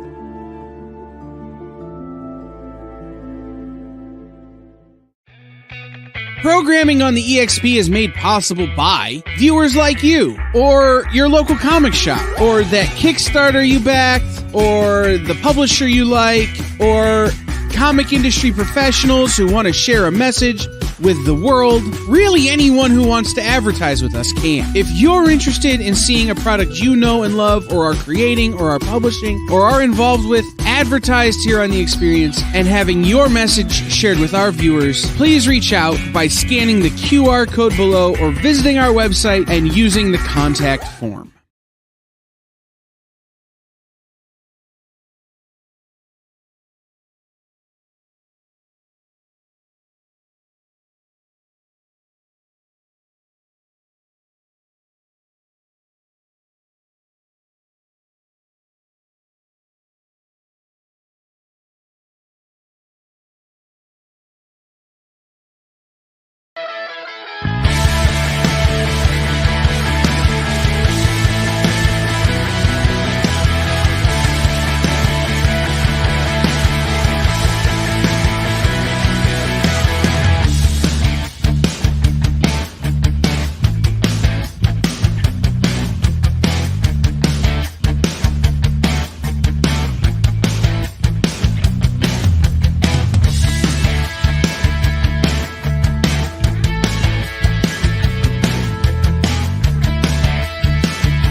All right, we're back. And weird. Yeah, I know the feeling, brother. So Robbie, so on Wednesday, we did the trivia thing again, right? So what we did was, I knew immediately guys like Marcus, some of the others throwing up there, Cornelius, whatever, right? It was related to Cornelius the squirrel, right? But I really turned it on everybody, and they were throwing up all kinds of guesses and so on and so forth. And weird, correct. So everybody's thinking they know. Yeah, I got hashtag softball. I got all this stuff. Right? I go, nope. So the question was, what was the location of the tournament where we found Cornelius the squirrel? And it was, it wasn't really happening. So somebody guessed New York, and I said, okay, I'll tell you the state. It is New York. Man, then came out Buffalo, Syracuse. Marcus. Yeah, but you remember Cornelius the squirrel's name? I think I mentioned that maybe once. You've mentioned it more than I have. And it went, and here's the irony of life. The person who correctly guessed, all right, I finally had to say the 5 boroughs, and they still didn't get it. I got Bronx, I got Brooklyn, I got Manhattan, blah, blah, blah, blah, right? Easy-go-lucky and weird. So the winner turned out to be Lyle Hobson, our friend Lyle, who works in the Arctic, who is also from Canada. So the man who lives outside of the U.S. successfully guessed it. Nice. This was to throw a little bit of a curve at everyone, a little bit, something. So, all right. So let me see here. So Sheldon, my friend, your free gift is going to be a metal cover. However, you get to pick. It has to be a Dynamite title, obviously, because we manufacture the metal covers. But any metal cover from any Dynamite title, as long as we make it in metals, but we make just about everything in metal nowadays, you can pick the Dynamite title that you want. So throw it up in the chat before the end of the show, or as always, you can just email me if you want, buddy. All right. That's a sweet deal, man. Get to pick too. Okay. That's awesome. Ed Weird, Marcus was geography. Ed Weird, no. Nick was just showing his prejudice that is common here of those that live in the Northeast area near New York, because they consider that Staten Island is the ugly stepbrother of the other 4 boroughs. Okay, but no, Staten Island is indeed one of the 5 boroughs, along with Brooklyn, along with the Bronx, along with Long Island, and of course, Manhattan, composing the 5 boroughs. And what I also realized is people in other parts of the country, when you say New York, they tend to think of the entire state, which makes sense. Don't get me wrong. That's why we're seeing Buffalo, Syracuse, things like that. If you live in our general area, where Rubenstein, I don't even know the answer to that question. So everybody, when you live in this general area, when we think of New York, we tend to think of the 5 boroughs. It's just the way we are. We never think upstate, So it's kind of weird. And Lyle, there he is. There's our winner, the Canadian who successfully guessed Staten Island. Very well done, sir. Very well done. I know where you are. It's super cold, but it's nice to know that your brain is intact and is not frozen.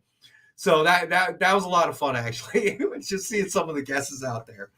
Okay, that was a good time. So, and I think that if John successfully comes back on Wednesday, if he's feeling good enough, our next trivia question may be, how many times is John seen Avatar: The Way of Water? Because that's going to be a funky number now, because he's been out of commission. Yeah, because he's been out of commission. You're right. Right. Yeah. So that should be a very interesting trivia guess. So I'm going to announce it already. Wednesday's trivia question, and I don't know the answer even. The only one person knows. If John returns, the trivia question will be, how many times has John seen Avatar: The Way of Water? All right. So give everybody a chance to prep for it. But you got to do a lot of math, because John has been out of commission now for about 3 weeks, I would say.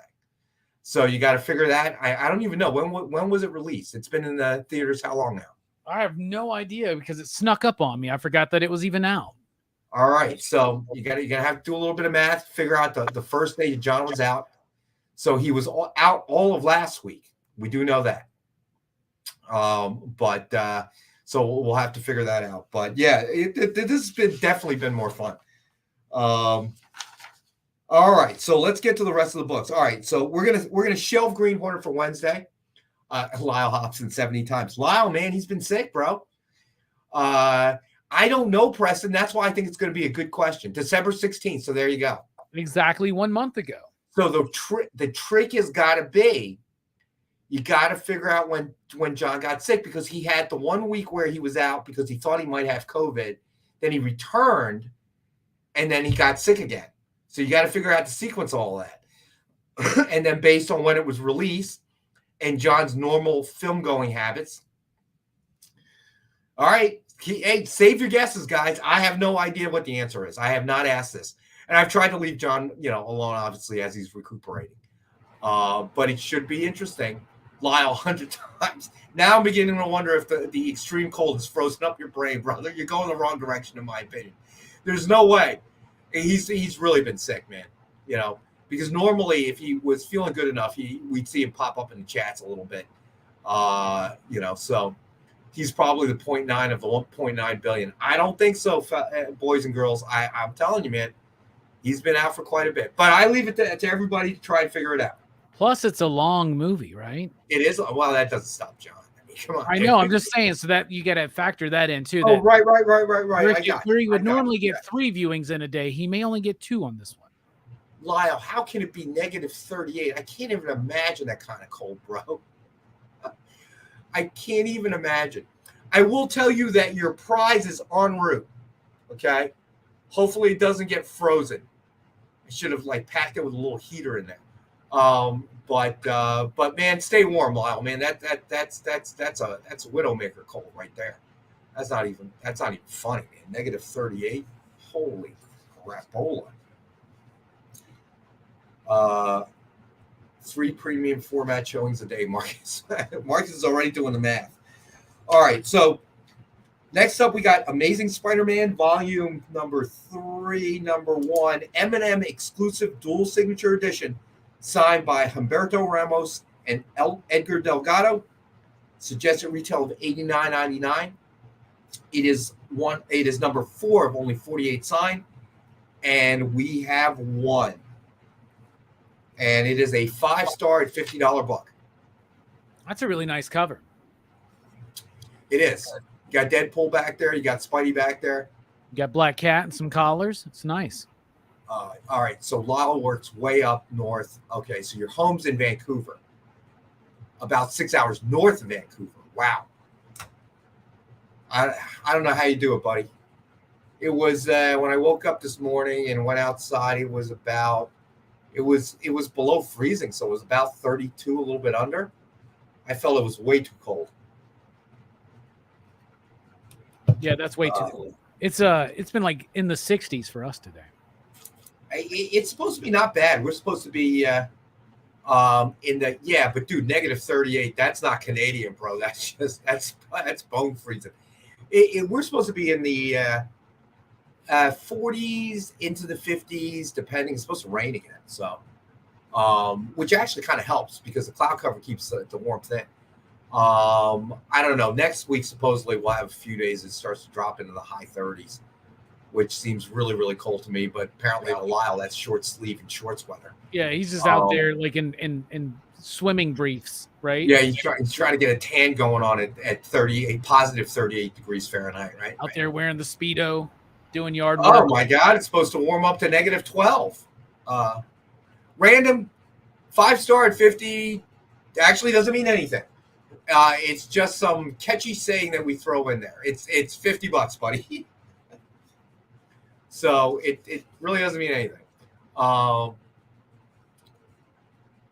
me see. Figure drawing says Ramos rocks and Marvel should buy Black Cat from Sony. I wouldn't disagree with that. Jay Nunya, it's 58. Hey, welcome, buddy. It's 58 in LA. Yeah, but you guys are getting hammered. I feel bad for everybody. Really thinking about everybody in the California area. I know that you guys have been going through a bone-gripping drought for years, but I'm sure you weren't hoping to get it all fixed up in like 3 weeks' time. I mean, that is just unreal what I'm seeing in the news and stuff. Real. So thoughts and prayers to everybody in California area. And it's amazing. It stretches all the way south up north into the Bay Area and stuff. It's just nuts. But I'm hoping that it is at least helping the drought situation there. What I'm reading is it is. But there's also a lot of runoff in the Pacific because it's just so much of it happening right now. Let me see. That's right. No best offers. Those are now sold, so we don't have to worry about best offers, my friend. All right. So let me get to the last couple of books of the night. All right. So we have Batman and the Joker, the Deadly Duo, #1, CGC graded, guaranteed 9.8. Suggested retail of $99.99, and we have the one available tonight for $75. All right, and our last two vintage books, Bronze Age books, I'd say, we have Secret Wars #3, direct edition. It's a presumed grade of a 4.0, and we have the one available for $40. Nice. I love this series. I read this series. This is one of the first comics I read. I started reading comics back in '86.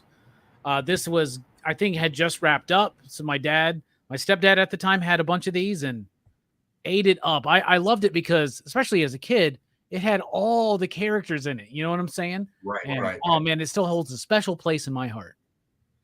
So we have the one, it's a presumed grade of a 4.0, and we have it available for $40.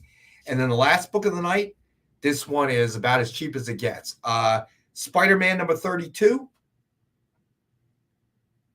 And Nick took one look at this and practically just said, give it away. So we got it for $5. That's why, I'm sorry John Spilios isn't here with us. I know he'd snap that up in a heartbeat. He's sitting there doing, like, praying for his Bucks is what he's doing right now. He's getting ready for it. He's getting ready for the game. Yeah, maybe you should talk to God too there, buddy. All right, Ed Weird, you got it, buddy. Ed Weird is picking that one up, so that is gone. All right, so let me see. Okay, let's do a quick Rex cap. We haven't done enough of those. Oh, wait, I have one more book. I lied. All right, so now we've got last book of the night is Doctor Strange, The End, #1, signed in gold by Raza.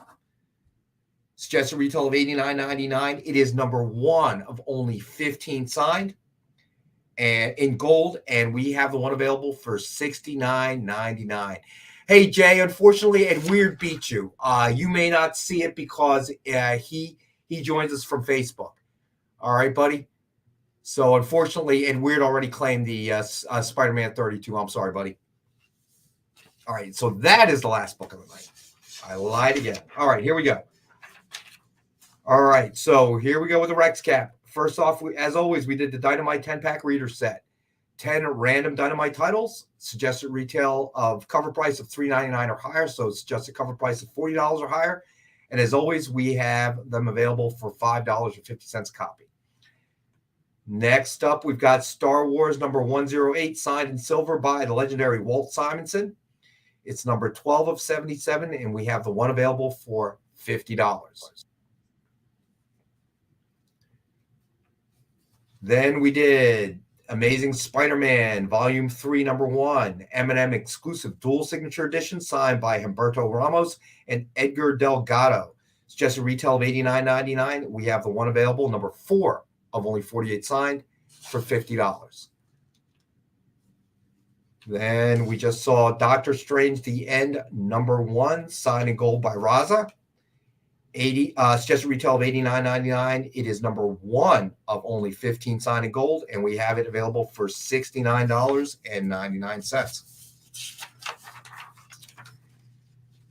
Then we did Hulk #1, signed by Mark Waid and Ken Hazer, with Hulk cover sketch by Ken Hazer. Suggested retail of $129.99. We have the one available for $69.99. I'm surprised no one's picked that one up because it's so gorgeous. It is gorgeous.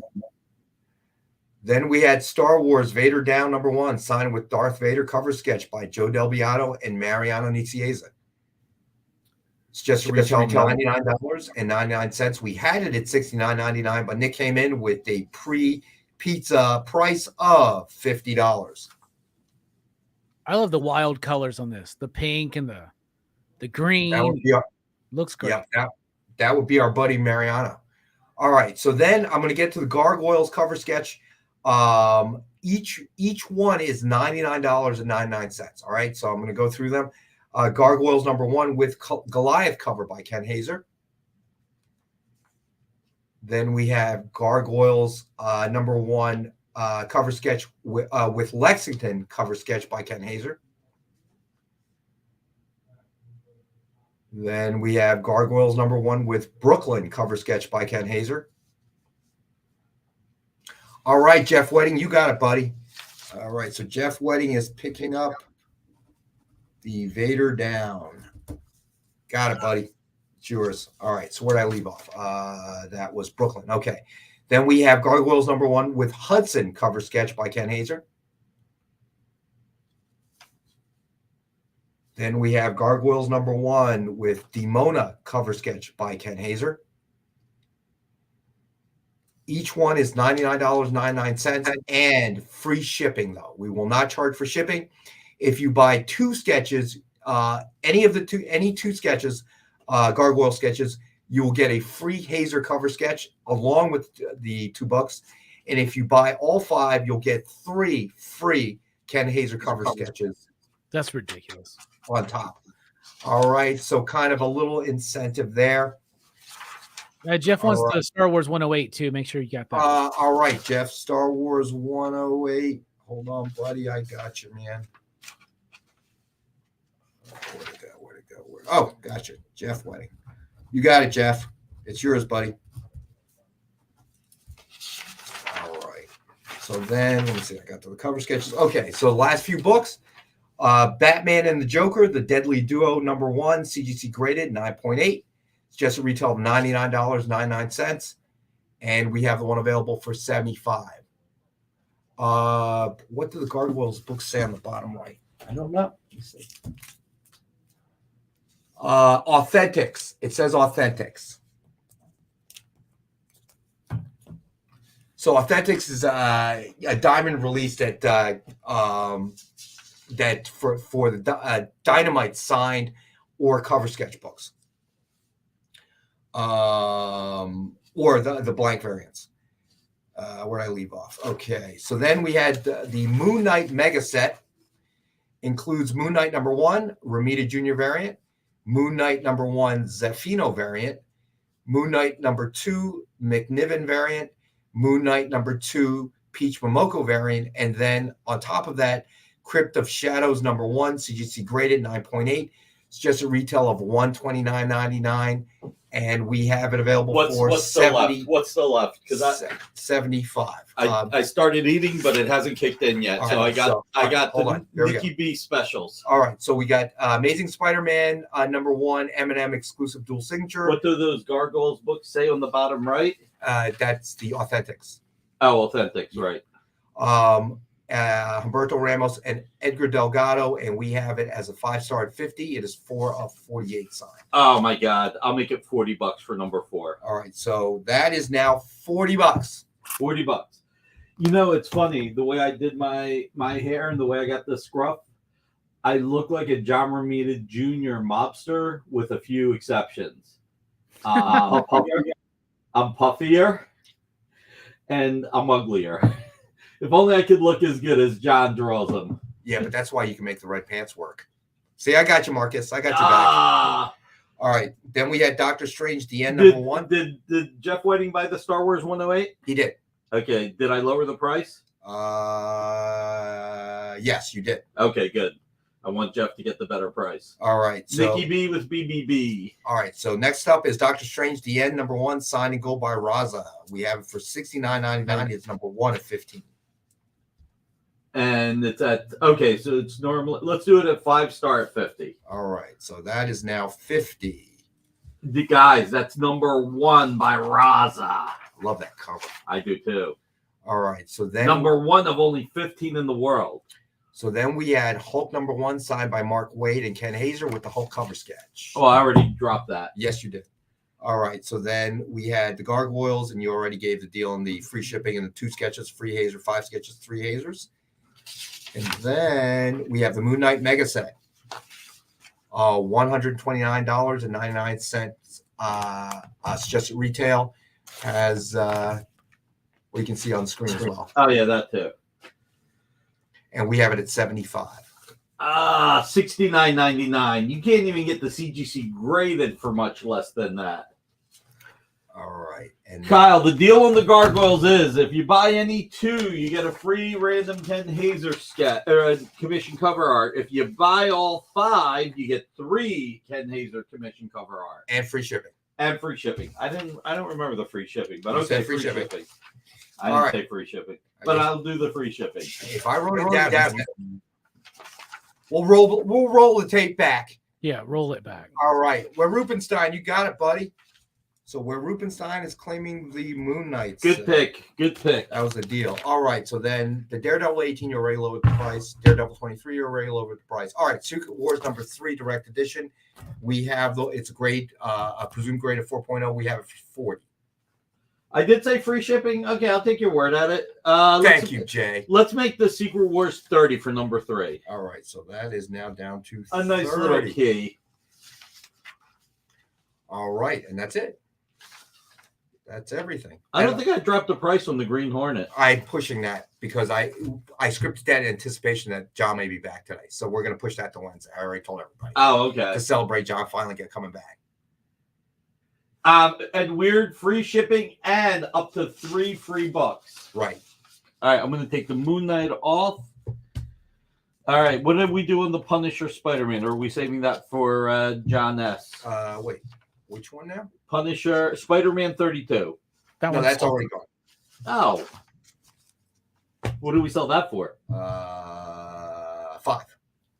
Oh, wow, that was supposed to be 10, but okay. No, you told me 5. You No, stand right behind me. I'm kidding. I even gave you credit for it, man.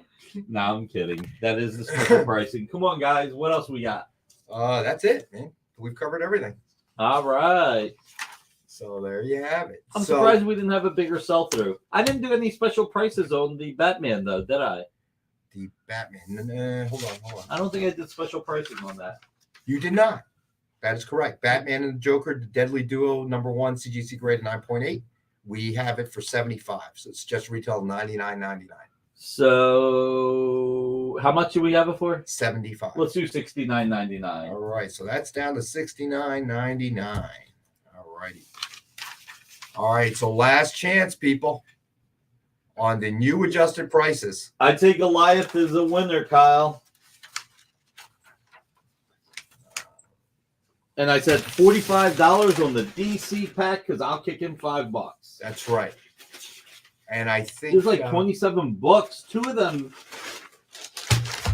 are like vintage. Look at this. Check it out. $10 book by itself. How much is the Black Cat cover? That is now 40. Okay. The Rubenstein says claim Sylvester. You got it. That's the Batman Joker. Yep. Claimed. Okay. Hold on. Let me put that down. Batman Joker. So who was that again? Well, Rubenstein. You got it, buddy. And Ed Weird. I dropped the Spider-Man to $40, and okay. Goliath is claimed. All right. So that's Kyle. Gotcha, Kyle. All right. So Ed Weird, are you going to go in for the 40? It's a $90 book. Humberto Ramos. All right, so while everybody's thinking, Robbie, what's coming up tonight for you? Oh, yeah, PCP movie night. We're talking about Kevin Smith's Clerks. Clerks is what we're talking about tonight. Very excited for that. That's right. Robbie, you mentioned that last Robbie, I got to talk to you, though. I think we need your talents from now on to stick around till 9 o'clock. Can you move your movie night back? We got to talk, baby. Tonight? not tonight. Okay. After tonight. You're in demand. People want more of you. Talk to me and we'll figure out something. We'll see what you're talking about. Awesome. So I think Kevin Smith is going to do the next Clerk movies in 20 years. Clerks the end. Yeah, or maybe he'll just reboot it then. Just do a new Clerks. What's the reboot called these days? Oh, the requel. He'll do Clerks the requel. That's what they'll do. Clerks the requel. I haven't seen Clerks 3 yet. So I know they just released it, but I haven't seen 3 yet. I didn't really like 2, but I think Clerks is a milestone film, especially for 90s indie films. Oh, absolutely. It was a film that proved that I think they're trying to pop something in the private chat. It's a film that proved that you can do independent financing. So that and Edward Burns. Kyle says, Robbie, you got time to figure it out. Nick is way ahead of us. I'm usually behind. I'm never ahead. I'm usually behind. Nick, there's a reason it's called the private chat. Oh, okay. I thought it was funny. All right. So tonight you can watch 2 things at once. You can watch Robbie. You can watch Jenna right now. Robbie, what time you start? At 9? 9 Eastern, yes. All right. So between 8 and 9, you can watch Jenna. She's got some really cool stuff coming out. So if you guys can tune in for Jenna's show, she's on from 8 to 9. And then at 9 o'clock, you can go back and forth with Robbie, and you can call and crank Kyle while you're at it. Matter of fact, Robbie, why don't you call Kyle while you're live on the air? We'll see if we can get that to work. And then if he does, I'll just talk about Clerks with him. Like, it's that's the whole idea. That's the whole idea. That would be perfect. You could talk Clerks, and you could be you know what you could be, Kyle? You could be Vince McMahon when he bought WCW, and Shane took it from under him. I can't make any promises because the Cowboys game is going to be going on at the same time, so my focus is already going to be split.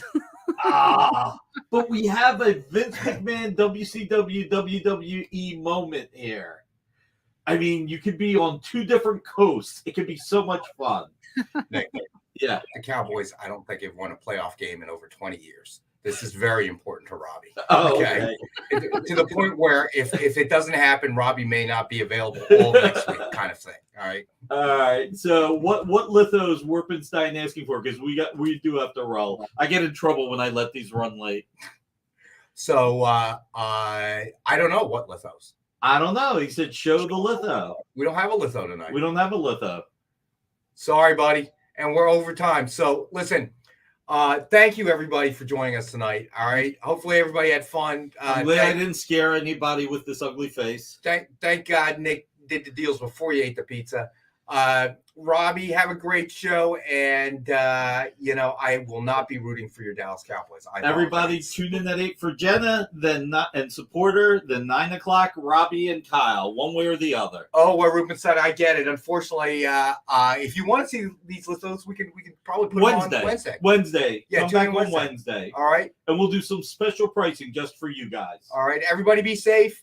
All right. Go Tom Brady.